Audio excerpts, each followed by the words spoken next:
नमस्कार दोस्तों। विदुर नीति में 75-76 श्लोक तक मैंने कह दिया था। आज फिर हम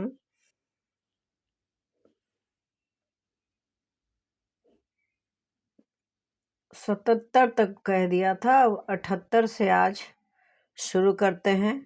और कुछ विलम्ब हुआ है, बहुत सारे कारण होते हैं घर में, और मैं थोड़ा दूसरे कामों में उलझ गई थी। लेकिन यह भी बहुत ज़रूरी है। गीता का पाठ रोज़ ही ज़रूरी है। गीता में विदुर का एक बहुत महत्व है। ये धृतराष्ट्र और पांडु के भाई थे और तीनों एक ही पिता लेकिन अलग अलग माताओं से उत्पन्न बालक थे। और इनकी माता दासी थी, जिसके कारण जो एक राजनीतिक षड्यंत्र होता है उसके तहत इन्हें राज सिंहासन से अलग रखा गया था। लेकिन ये विद्वान बहुत थे। यह हमेशा नीतिपूर्ण बातें कहते थे और हमेशा ही धर्म और अधर्म के बीच का अंतर बतलाते थे और धर्म के साथ जुड़े रहने का ही उपदेश देते थे। तो इन्होंने एक संग्रह लिखा था और बहुत सारे श्लोकों का एक संग्रह है, जिसे विदुर नीति के तौर पे हम लोग जानते हैं, जो आज भी हमारे जीवन में बहुत उपयोगी हैं। उनका बहुत महत्व है और किसी भी बहाने सही गीता जरूर पढ़ना चाहिए। अगर नहीं पढ़ पाते हैं तो सुनना चाहिए। इसके लिए मैंने थोड़ा सा आसान किया है। मैं भी पढ़ने का प्रयास कर रही हूँ और आपको भी सुनाने का प्रयास कर रही हूँ, ताकि हमें भी धर्म और आपको भी धर्म मिले।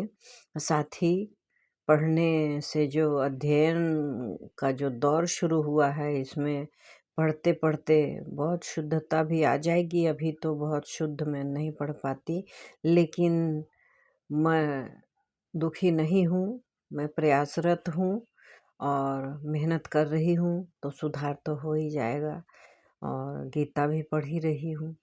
तो चलिए अगला श्लोक हम लोग शुरू करते हैं और उसके बारे में जानते हैं कि क्या महत्व है और क्या अर्थ है। पंचाग्न्यो मनुष्येण परिचर्या प्रयत्नतः पिता माताग्निरात्मा च गुरुश्च भरतर्षभ। हे भरत श्रेष्ठ, पिता माता अग्नि आत्मा और गुरु मनुष्यों को इन 5 अग्नियों की बड़े यत्न से सेवा करनी चाहिए। मनुष्यों के क्या कर्म हैं, अच्छे कर्म हैं, बुरे कर्म हैं, किनका उपभोग करना चाहिए, किनका अनुपालन करना चाहिए और कौन से कर्तव्य पूर्ण करने चाहिए और किन कार्यों से दूर रहना चाहिए और किन लोगों से दूर रहना चाहिए, ये सारी बातें हैं। तो इन्होंने 5 को एक अग्नि के समान माना है। पिता माता अग्नि आत्मा और गुरु, इन सब का बड़े यत्न से सेवा करनी चाहिए। पंचमेव पूजयन् लोके यशः प्राप्नोति केवलम देवान् पितॄन् मनुष्यांश्च भिक्षुन् तिथि पंचमान। देवता, पितर, मनुष्य, सन्यासी और अतिथि, इन 5 की पूजा करने वाला मनुष्य शुद्ध यश को प्राप्त करता है। पंच त्वानुगमिष्यन्ति यत्र यत्र गमिष्यसि मित्रान् अन्यमित्रा मित्रान्यमित्रा मध्यस्था उपजीव्योपजीविनः। राजन, आप जहाँ जहाँ जाएंगे वहाँ वहाँ मित्र, शत्रु, उदासीन, आश्रय लेने वाले तथा आश्रय देने वाले, ये 5 आपके पीछे रहेंगे। हम लोगों ने भी महसूस किया है कि जहाँ भी आप जाते हैं वहाँ मित्र भी होते हैं, कुछ ईर्ष्या करने वाले अर्थात शत्रु भी होते हैं, कुछ आपके आने जाने से उदासीन भी होते हैं और कुछ आश्रय लेने वाले भी होते हैं, कुछ आश्रय देने वाले भी। जहाँ आप जाते हैं वहाँ कोई आपको आश्रय देता है, वहाँ जब रहने लगते हैं तो वहाँ आपसे कोई आश्रय भी लेता है। तो ये 5 जो होते हैं ये आपके पीछे लगे रहेंगे। ये राजा को बता रहे हैं विदुर। राजा कौन है? धृतराष्ट्र। उनके बेटे और पांडु के बेटे युद्ध क्षेत्र में हैं। संजय उनकी सारी कहानियां बता रहे हैं, लेकिन किसी बात पर क्षुब्ध होकर या युद्ध क्षेत्र से लौटकर तकलीफ हृदय से संजय अपने घर चले गए थे। लेकिन चूंकि धृतराष्ट्र देख नहीं पाते थे तो उन्हें तो हर बात किसी से पूछनी थी। तब उन्होंने विदुर को बुला भेजा था। तब विदुर ने ये सारी बातें उनसे कही थी। पंचेन्द्रियस्य मर्त्यस्य छिद्रम च इदेकम् इंद्रियम तत्वस्य स्रवति प्रज्ञा धृतेः दिवोदकम।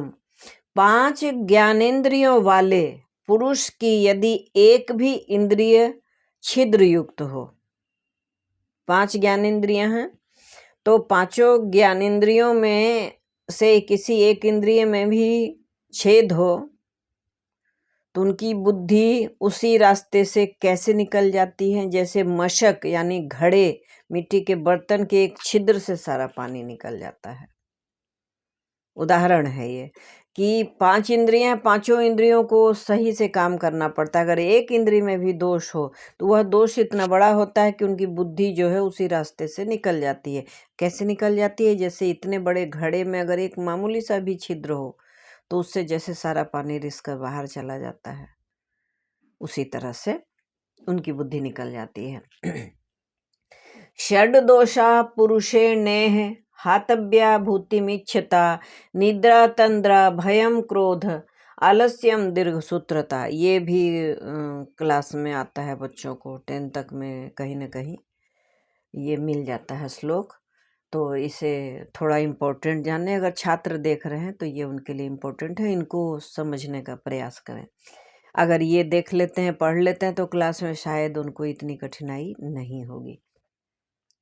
ऐश्वर्य या उन्नति चाहने वाले पुरुष को, जो पुरुष ऐश्वर्य या उन्नति, धन या उन्नति चाहते हैं, उन्हें क्या क्या करना चाहिए?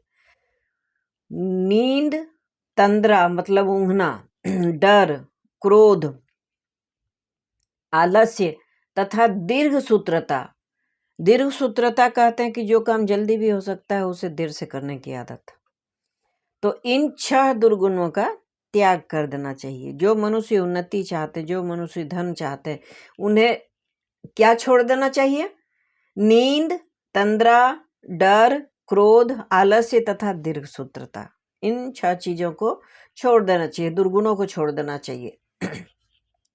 षडिमान पुरुषो जह्याद भिन्नाम नावम इवार्नवे अप्रवक्तारम आचार्यम अनधीयान मृत्युविजयम अरक्षितारम राजानम भार्यम चाप्रियवादिनीम ग्राम कामम च गोपालम वन कामम च नापितम। अब देखिए, उपदेश न देने वाले आचार्य, मंत्रोच्चारण न करने वाले होता, रक्षा करने में असमर्थ राजा, कटु वचन बोलने वाली स्त्री, ग्राम में रहने की इच्छा वाले ग्वाले तथा वन में रहने की इच्छा करने वाले नाई, इन 6 को उसी भांति छोड़ दें जैसे समुद्र की सैर करने वाले मनुष्य छिद्र युक्त नाव का त्याग कर देते हैं। अगर नाव से आप समुद्र की सैर कर रहे हैं और उस नाव में छिद्र हो जाएगा तो क्या होगा परिणाम? डूब जाएंगे। तो उस नाव का परित्याग कर देते हैं बुद्धिमान पुरुष। उसी तरह से ऐसे लोगों को त्याग देना चाहिए कि जो उपदेश नहीं दे पाते हैं, ऐसे आचार्य, मंत्रोच्चारण न करने वाले होता, गुरु और आचार्य और जो अग्निहोत्र करने वाले होते हैं, रक्षा करने में असमर्थ राजा, कटु वचन बोलने वाली स्त्री, ग्राम में रहने वाले ग्वाले, ग्राम में रहने की इच्छा करने वाले ग्वाले कि उनकी गायें जंगल में है और वह गांव में रहना चाहते, और वन में रहने वाले नाई, इन 6 को उसी भांति छोड़ दें जैसे समुद्र में सैर करने वाले मनुष्य छिद्र वाले नाव को छोड़ देते हैं।